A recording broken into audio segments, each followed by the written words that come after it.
মেয়ে মানেই কি শুধু তার উপর দায়ভার চাপিয়ে দেওয়া, যেটা তুমি নিজে ঠিক করে করতে পারোনি, যেটা সারা জীবন যেই দায়ভারটার প্রভাব তোমাকে ক্ষতবিক্ষত করেছে, সেই একই চাপ কি তুমি তোমার মেয়ের উপর চাপাতে পারবে? কখনোই না। আমি এটা কোনো মাকে দোষ দেব না, তবে এটা তাদের পরিস্থিতি তাদের এইভাবে বাধ্য করেছে। যেমন আমাদের মা বা তাদের মা যেমনটা জীবনে কাটিয়েছে, তারাও সেরকমই আমাদের শিক্ষা দিয়েছে যে দেখ এরকম মানিয়ে নিতে হয়, স্বামী যদি গায়ে হাত তোলে তাহলে সেটা একটু এক দুদিন ওরা মানিয়ে নিতে হয়।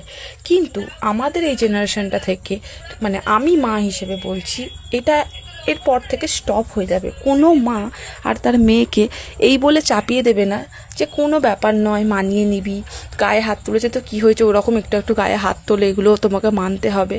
কখনোই না। তো এইটা ভেবেই খুব আনন্দ হয় যে এই জেনারেশনের পর থেকে যদি এই জিনিসটা বন্ধ হয়, একটা মেয়ে কত শান্তিতে বসবাস করতে পারবে। একটা মেয়ের কিন্তু বসবাসের জন্য মেয়ের ভাগ্য লাগে না, বা কোনো অনেক বেশি অর্থর প্রয়োজন হয় না তার ভালো থাকার জন্য। শুধু ভালো থাকার জন্য পরিবেশটা সুন্দর হওয়ার দরকার। পরিবেশ সুন্দর হলেই তার সাথে সাথে মানুষগুলো অটোমেটিকই সুন্দর হয়ে উঠবে। কারণ যখন লোক বলে জিনিসটা অনেক পিছনে ফেলে আসবো আমরা, যে লোকে কি বলবে, তখন একটা মেয়ে স্বাধীনভাবে বসবাস করতে পারবে। সব থেকে বড় কথা, একটা মেয়েকে সব কিছু মানিয়ে নিতে হবে, সব কিছু অ্যাডজাস্টমেন্ট একটা মেয়েকেই করতে হবে।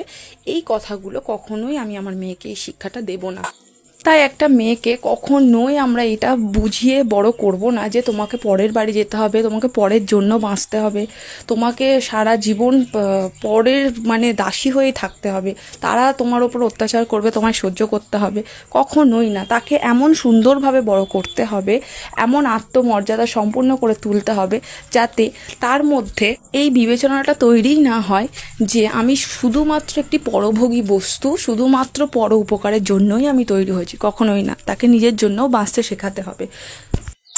তাকে এমন সুন্দর ফুলের মতন করে গড়ে তুলুন যাতে সেই ফুল গিয়ে অন্য পরিবারে এমন সুবাস সৃষ্টি করতে পারে যাতে তাদের মধ্যে পজিটিভ ভাইবস আসতে পারে, আর পজিটিভ ভাইবস না এলে তার মতো সেরকম ব্যবস্থা নিতে পারে।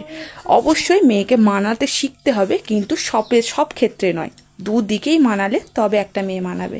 ওকে।